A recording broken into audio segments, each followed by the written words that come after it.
우리 옆에 있는 분들 인사하고 시작합시다. 사랑합니다. 축복합니다. 사랑합니다. 축복합니다.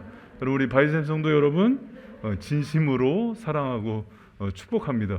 여러분, 제가 오늘 시작할 때 조금 이제 목회자들이 설교학 시간에 꼭 하는 얘기 있어요. 설교학 교수님들이 원전 얘기하지 마라. 그러면 성도들 되게 힘들어한다. 그런데 오늘 본문이 꼭 원전을 알아야지 좀 풀리는 부분이 있어서 제가 조금 원전에 대한 지식으로 시작할게요. 여러분, 원전이 마치 랩처럼 라임이 있어요. 반복되는 단어를 통해서 강조하는 패턴이 있거든요. 예를 들면 에스라서 같은 경우는 에스라가 예루살렘에 올라갔다는 표현을 강조하면서 그 예루살렘으로 가는 게 얼마나 중요하고 영적인 상승과 회복이 있는지를 표현해요. 거꾸로 요나서 보면은 요나가 불순종하고 하나님을 거역하는 모습을 내려간다는 단어에 계속 써요. 그래서 욥바로 내려가고 배 밑으로 내려가고 바다로 내려가고 뱃속으로 내려간다. 얄라드라는 단어로 쓰거든요. 야곱의 기사를 보면은요, 야곱은 속이다. 야곱 이름 자체가 속이다거든요. 형을 속이고 아버지를 속이고 또 삼촌 라반을 속이고 계속 속이는 인생이에요. 요셉을 보면은요, 그 옷을 크투네트 옷이라는 것인데 벗기는 기사가 계속 나와요. 형제들이 요셉의 채석 옷을 벗기고 보디발의 아내가 요셉의 겉옷을 벗기고 감옥에 갈 때 사복이 벗겨지고 마지막에 하나님이 영광의 갑옷을 입혀주는 장면으로 끝나죠. 이게 히브리어의 패턴이에요. 이것을 통해서 유대인들이 외우기 쉽게 만든 거예요. 그래서 왜 오경이 외워지는 이유가 그런 이유예요. 재미없죠. 그래서 조금만 들어보세요. 목회자들, 신학생들 가르치면 되게 재밌어하는데. 그런데 여러분, 오늘 본문에 보면은요, 서다라는 단어가 되게 많이 반복돼요. 이스라엘 백성이 서다, 아마드라는 단어인데, 이것은 이 단어, 이 서다라는 게 뭘 갖고 서냐면 법궤를 갖고 선다는 거예요. 이스라엘 백성들이, 제사장들이 법궤를 갖고 아마드 서니까 그 요단 강물이 서요. 그리고 적군이 서요. 그리고 변방에 있던 물들이 서서 그걸 지켜요. 이게 어디서부터 나오냐면 법궤를 들고 서 있는 모습. 우리 지난주에 여러분 우리 배웠잖아요. 이스라엘 법궤를 따르는 거의 중요성을 얘기했잖아요. 그게 다시 한번 강조하는 거예요. 법궤 앞에 서라. 그래야지 요단 강물도 그치고, 그래야지 여리고성도 무너질 거고, 그 법궤를 따를 때 하나님께서 함께 하심으로 능력 가운데 함께 할 거다를 얘기하는 거예요. 여러분, 이 예배가 뭡니까? 하나님의 임재 가운데 쓰는 거예요. 그분의 법궤 가운데 함께 하는 거예요. 그것이 능력임을 기억하는 저 여러분 되시길 축원합니다. 여러분, 지난주에 잠깐 복습해 볼게요. 법궤가 뭐였어요? 하나님의 임재의 상징이었잖아요. 근데 임재의 상징인데 그 안에 있는 세 가지 표식이 있어요. 십계명 돌판, 아론의 쌍난 지팡이, 만나 항아리. 이 세 가지는 하나님의 큰 은혜이면서 동시에 반역이었어요. 하나님께서 만나를 주시면은 이거 질린다. 고기는 언제 먹냐? 항상 불평하고. 하나님께서 모세를 통해서 이끌게 하면은 모세만 지도자야? 하면서 고라당이 반역하고. 또 여러분, 십계명 돌파는 뭐예요? 너희와 영원히 내가 거하는 신혼방을 취하여서 너희는 나의 신부가 되고 신랑이 된다고 하면은 밑에서 우상숭배에서 돌판이 끼어지고. 그래서 사실은 이건 하나님의 큰 은혜를 거역했던 이스라엘 백성이에요. 그래서 여러분, 이 법궤 가운데 시온자라는 저 날개 있죠. 이 위에다가 어린 양을 잡아서 피 보혈을 붙이면서 하나님이 어떤 메시지를 주냐면, 너의 모든 연약함 다 한다. 부족함도 다 한다. 그런데 그거 다 알지만은 내가 어린 양의 보혈로 모두 씻어줄 테니까 믿고 나를 따라오라 그러는 거예요. 그게 믿음이에요. 여러분, 우리의 연약함과 부족함이 있지만은 그럼에도 불구하고 하나님의 임재와 그분을 따르는 것이 우리의 믿음인지를 기억하는 저 여러분 되시길 축원합니다. 근데 지난주에 우리가 분명히 이 말씀 들었거든요. 근데 다시 한번 강조하는 거예요. 그 법궤 한번 같이 서라. 그래야 된다. 왜 그러냐? 너무 힘든 거예요. 왜? 사람은요, 굉장히 도덕적이고 율법주의예요. 생각보다. 죄인인데도 불구하고. 그래서 늘 자격론에 빠져요. 내가 이런데 하나님 날 사랑할까? 내가 예쁜 짓을 했어야 하나님께서 은혜를 주시지 않을까? 근데 하나님께서 이 법궤를 통해서 보여주는 게 뭐냐면, 너희들이 이런 세 가지 표식물을 통해서 어떤 죄를 짓고 내가 은혜를 줄 때마다 이것을 얼마나 타락했는지 다 알아. 그런데 너희들을 6월절 어린 양의 보혈이잖아요. 내 생명과 바꿀 정도로 사랑하는 자녀들이야. 너희들의 자격론, 조건, 공모 보지 말고 신분으로 쓰라는 거예요. 너희들은 내 자녀야. 사랑하는 아들, 딸이니까 그것 보지 말고 아들로 서서라는 거예요. 법궤를 따른다는 게 그 정신이에요. 여러분, 한 주간 세상살이 하면서 우리는요, 온전히 서 있을 때보다 넘어질 때가 더 많아요. 그런데 그럼에도 불구하고 다시 한번 은혜의 법궤를 바라보면서 주님의 임재 가운데 서는 것이 우리의 능력임을 기억하는 저 여러분 되시길 축원합니다. 그래서 여러분, 그 7절부터 17절에 그 하나님의 법궤 앞에서 서라는 게 강조될 때 뭘 강조하냐면, 부족하지만 연약하지만 하나님의 자녀로서 당당히 서라는 말씀을 주시는 거예요. 여러분, 오늘 예배 가운데 우리가 아버지 앞에 나왔잖아요. 우리 연약하잖아요. 떳떳하지 못하잖아요. 그런데 주님은요, 내 아들, 딸이 왔는데 주눅 들어있고 하나님 나한테도 은혜 주시려나? 그럼 너무 속상해 하세요. 여러분, 제가 얘기했잖아요. 저희가 사남매가 있는데 애들이 늘 아침에 일어나서 아버지, 오늘도 저에게 이렇게 밥을 주시니 얼마나 감사한지 모르겠어요. 이거 꼭 보답할게요. 학교 가야 되는데 차비 좀 주실 수 있겠어요? 여러분, 그럼 얼마나 속상했습니까? 제가 너 고아원 다녀? 네 아빠야. 내가 당당하게 요구해. 그러지 않겠어요?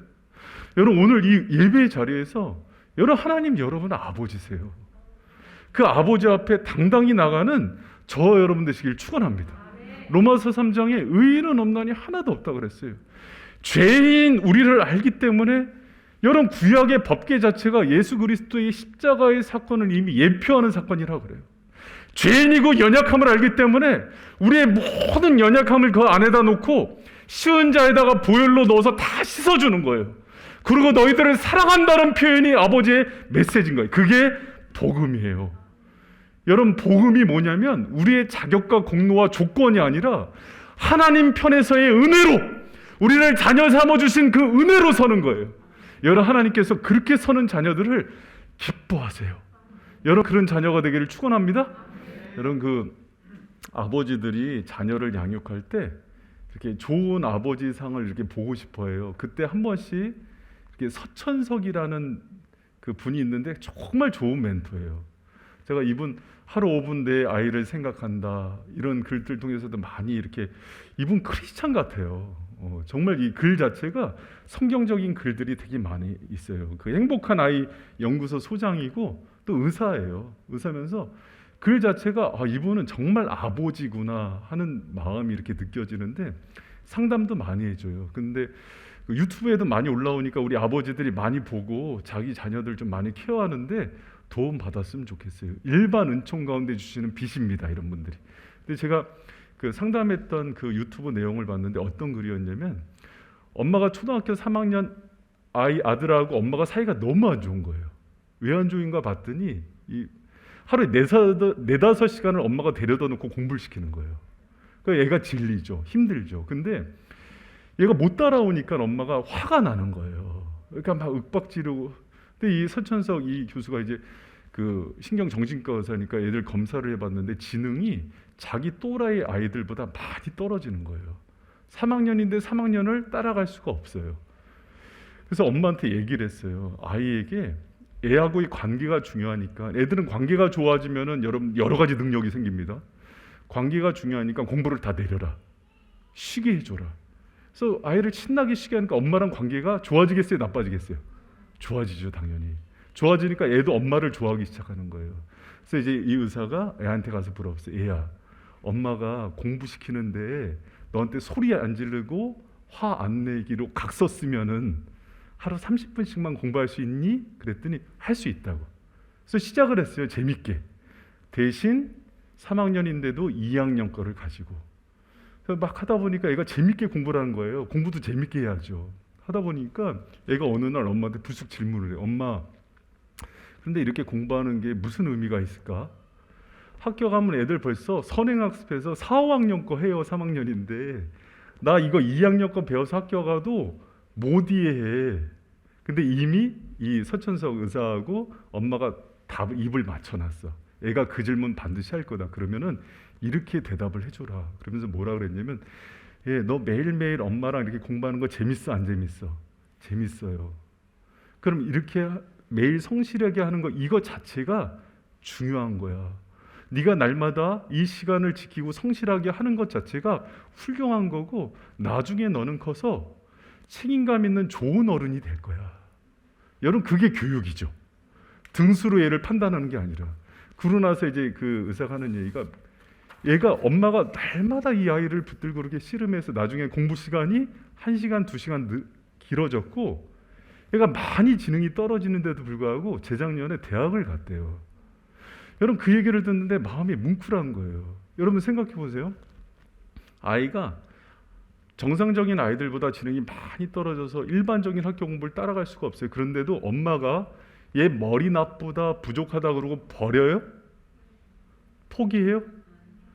그렇죠. 저는 이 아이가 성장한 것도 대단한데 날마다 1~2시간씩 얘가 대학교 갈 때까지 엄마가 씨름해준 그 엄마가 보여갖고 뭉클하더라고요.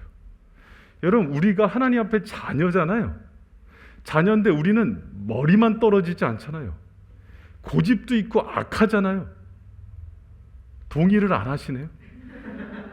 우리 머리 좋은 거 가지고 더 죄도 많이 짓잖아요. 그런데 하나님이 우리를 포기할까요, 안 할까요? 그러질 않으세요. 그래서 우리가 하나님 앞에 설 때 어떤 마음이 있어야 되냐면 선십이라고 그래요. 아들의 의식, 자녀의 의식이 있어야 돼요. 하나님, 내가 좀 공부도 못하고 스펙도 안 좋고 뭐 집안 환경도 안 좋고 여러 가지 윤리성도 떨어지지만 아들이잖아요.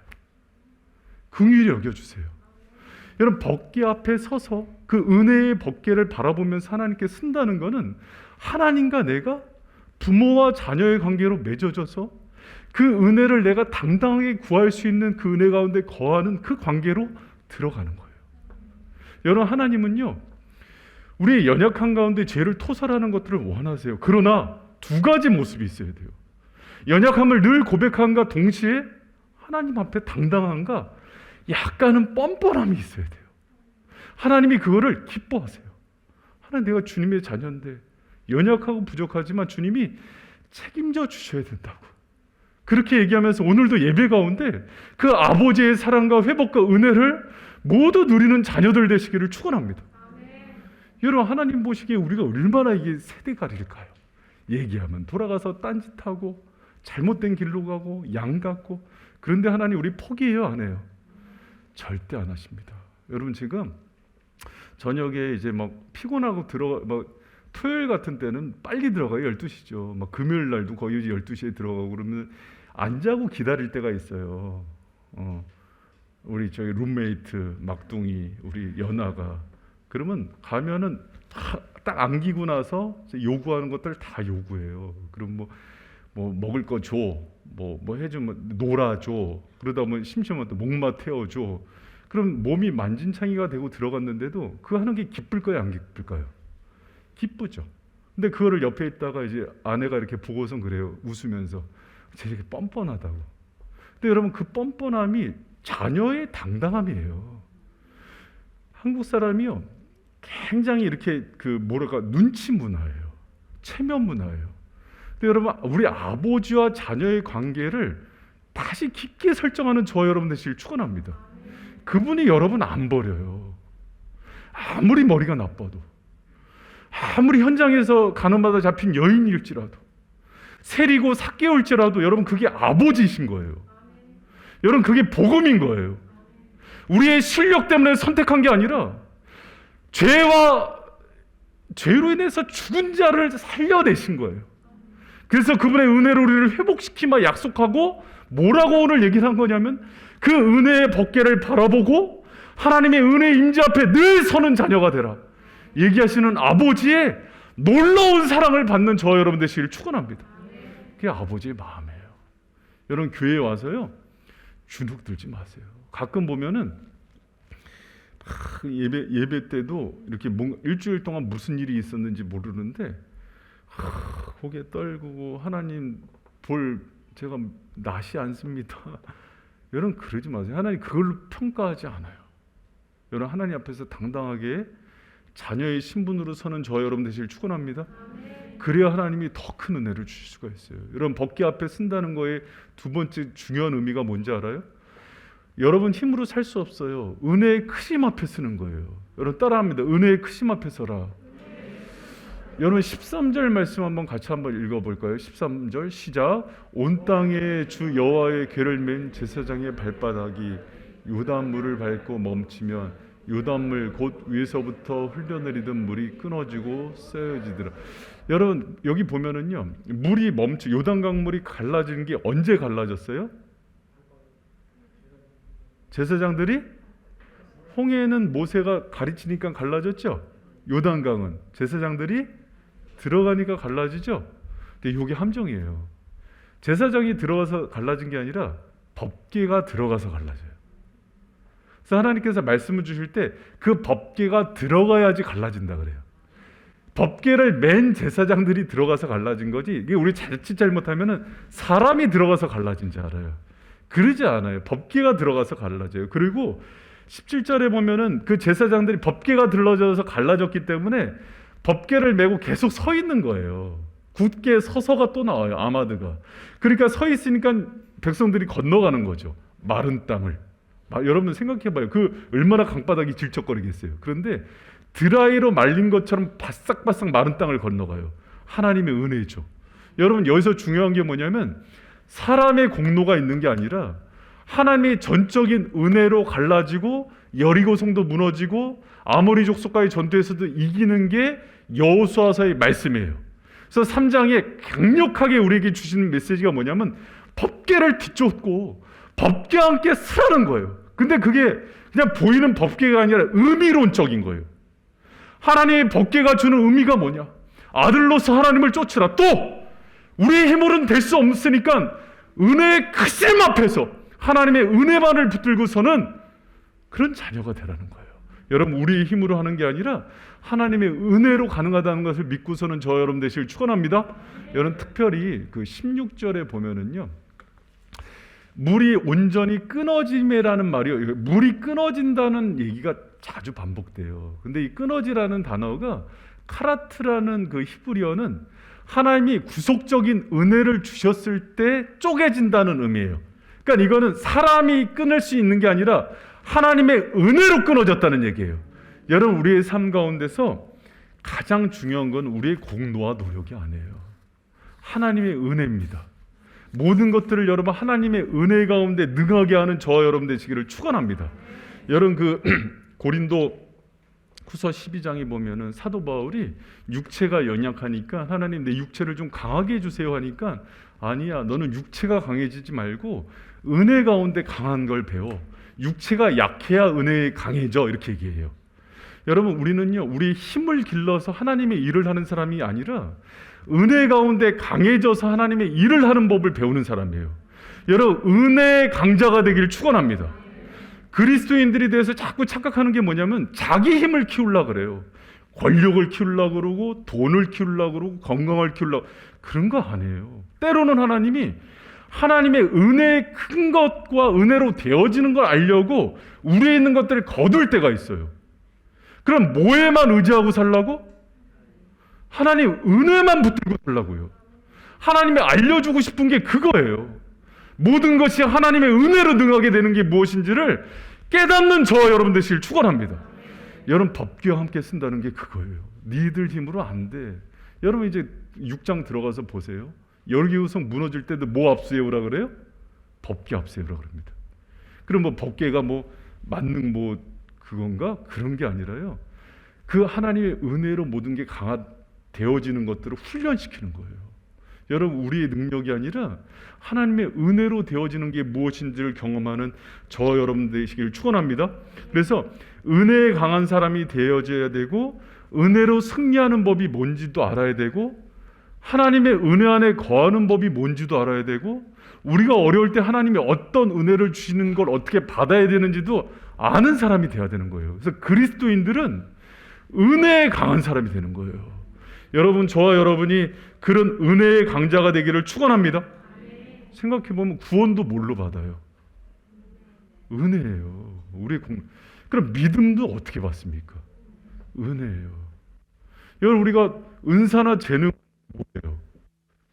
은사라 그러죠. 은혜가 받은 사람이 받는 게 은사예요. 카리스 은혜, 카리스마타 은사. 그러니까 은혜 받은 사람에게 주시는 게 또 재능과 은사거든요. 카이로스라는 기회는 뭐예요? 은혜입니다.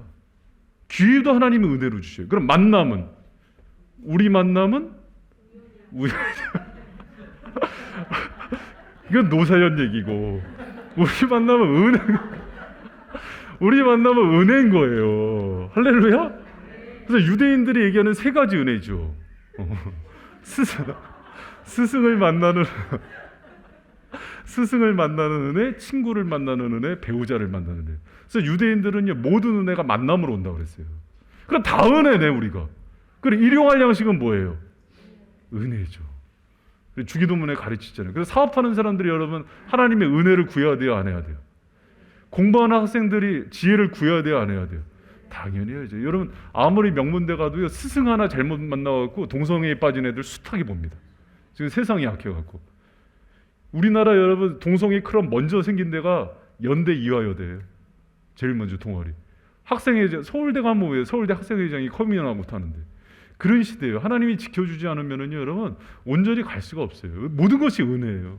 우리의 힘으로 할 수가 없습니다. 저는 제가 새벽 기도 때도 잠깐 나왔는데 어떤 그 교수님이 아티클을 썼어요. 어떤 교회를 가니까, 잘 들어보세요. 이 교회는 그 목사님이 그렇게 뭐 학벌이 좋은 것도 아니야. 말씀을 수려하게 잘하지도 않아. 그렇다고 이 목사님 재능이 많은 것도 아니야. 달란트가 많은 분들이 있거든요. 우리 태연 목사님처럼 막 악기도 잘 다루고 뭐 영상도 잘하고 뭐 컴퓨터도 잘하고 다 작곡도 하고 막 재능이 엄청 많아요. 그 옛날에 또 태권도 선수였어. 태권도 선수였습니다. 깜짝 놀랐죠. 무서워요. 태연 목사님 온 이후로 우리 노숙자가 안 와요, 우리 교회. 나도 무서워. 나도 밤에 만나면 무서워. 여러분, 그런데 그런 목사님인데 이 교회가 점점 부흥되는 거예요. 근데 거꾸로 목사님 학벌도 좋아. 여러분, 요새 이제 옛날 90년대 이후로 목회자 선호 경향이 바뀌었어요. 학부 스카이 출신 유학 갔다 온 사람들을 담임 목사로 1순위로 청빙해요. 그럼 학벌도 좋아. 잘생겼어. 재능도 많아. 근데 이상하게 교회가 부흥이 안 돼. 왜 그럴까? 그 교수님 글에는 그거예요. 이거는 사람의 영역은 아니다. 하나님의 은혜가 있어야 가능한 게 목회다. 할렐루야? 여러분, 제가 그 목회하면서 저희 동기들 중에 그런 사람이 있어요. 육사를 수석으로 졸업해가고 육군사관학교를 국비 장학생으로 그 유학을 갔다 왔어요. 나이가 좀 있는데. 그래서 박사학위만 2개야. 되게 뛰어나요. 그리고 이제 고대 나와갖고 지금 독일 유학 가 있는 친구도 있고, 뭐 뛰어난 사람들 많죠. 그리고 독일에서 유학해갖고 10개국 하려는 후배도 있었고. 근데 이 친구들이 제가 90년 그때 12년 당시에 12년 전에 교회를 개척해서 이렇게 성장한다 그러니까, 야, 함령기를 했는데 우리도 한다. 그래서 진짜로 그 개척을 했어요. 했는데 다 안 됐어요. 근데 이 사람들이 이상한 거예요. 내가 쟤보다 학벌도 좋고 뭐 외모는 내가 그래도 지들보다 키는 커. 근데 왜 안 할까? 근데 저는 분명히 하나는 있어요. 저는 은혜 의식이 강한 사람이에요. 저는 지금도요, 이렇게 있다가 이거 뭐 하나님 내려놓으라 그러면 내려놓고 가지라 그러면 갖고, 그 이유가 뭐냐면 저는 은혜에 붙어 있어야만 살아요. 건강이 어렸을 때부터 건강한 것도 아니고, 그렇다고 학벌이 좋은 것도 아니고, 뭐 그렇다고 집에 돈이 많은 것도 아니고, 애 내딛는 건 잘한 것 같아요. 그거 빼고는요, 여러분, 정말 하나님의 은혜 없이면요 한 발자국도 나갈 수 있는 전략이 없는 사람이에요. 여러분, 그래서 은혜 의식은요, 제가 그들과 비교했을 때 특출난 게 있어요. 여러분, 근데 목회자만 그런 건 아닌 것 같아요. 성도도 자녀를 키울 때도 그러고, 사업을 할 때도 그러고, 어떤 것들을 할 때도 여러분, 우리는 은혜 없이 살 수 없다고 그 은혜 꼭 붙들고 살아가는 저 여러분 되시길 축원합니다. 여러분, 사도 바울처럼 잘 나가던 사람들도 나머지 다 배설물로 여기고 제로 포인트로 여기고요, 나의 나 된 것은 하나님의 은혜였다. 그리고 은혜의 강한 자가 되기 위해서 몸부림쳤던 거예요. 여러분이 은혜 받는 곳이 어디입니까? 하나님이 은혜의 임재 가운데서 여러분을 부욕해 하시고 늘 임재 가운데 교제하게 하시는 그곳이 어디예요? 그걸 아셔야 돼요. 그리고 은혜 가운데 강해지는 게 무엇인지를 알아야 돼요. 우리는 스스로의 힘으로 자꾸 강해지려는 바벨탑을 쌓아요. 다 무너집니다. 그러나 하나님의 은혜 가운데 세워진 것은요, 그분이 세우시고 그분이 책임지시는 거예요. 여러분, 우리 교회가 여러분의 인생이 그런 인생이 되기를 축원합니다. 여러분, 하나님의 은혜 가운데 강해지시고 그 축복 가운데 강해지시고. 그래서 여러분 3장에 2번을 강조해요. 지난주에도 얘기했어요. 법궤를 따르라, 법궤와 함께 서라. 근데 그 이면적 의미를 아는 게 더 중요한 거예요. 오늘 말씀을 깨달으시고 그 은혜 가운데 서는 저와 여러분 되시길 축원합니다.